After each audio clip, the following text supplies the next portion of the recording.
Good evening, my fellow Americans. My name is Connor Ferguson, and I'm coming to you live from the Supreme Court House in Washington, D.C., where overwhelming breaking news has just taken place. In 1862, Homer Plessy was born a free man in the United States. Despite Louisiana law that ruled Plessy to be a man of color, Plessy was 7/8 white and 1/8 black, with physical features of a white male. Shortly after the Reconstruction period of the United States, there was an era in the South that legalized blacks to be separated from whites as long as they were treated equally. In the 1890s, Louisiana passed a law, the Separate Car Act, that mandated separation between whites and blacks on railroad cars. In 1892, Plessy, a white-skinned man, boarded a white railroad car heading to Covington, Louisiana, but was detained by an undercover detective who had pre-existing knowledge of Plessy's racial lineage. Plessy was arrested for violating the Separate Car Act and faced the state of Louisiana in a Supreme Court case infamously known as Plessy versus Ferguson.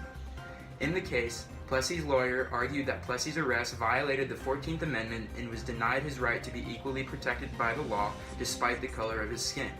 However, Plessy lost the case due to Louisiana legislation that stated Louisiana had the right to regulate railroad companies while they operated within state boundaries.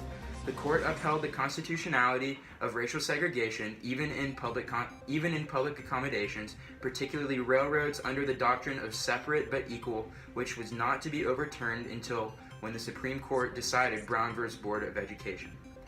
Brown v. the Board of Education was a monumental case and a huge step forward for the United States because it declared that segregation in public schools was unconstitutional. More importantly, the case also overturned the Plessy versus Ferguson decision that took place half a century earlier in 1896. The plaintiffs in Brown argued that the educational facilities for African Americans were quite inferior to those of the white community. The African American students in the public school system used old textbooks, worked in dilapidated classrooms, and had poorly trained teachers. As a result, the case was ruled a violation of the 14th Amendment, paved the way for integration in the United States, and was a major victory for the civil rights movement.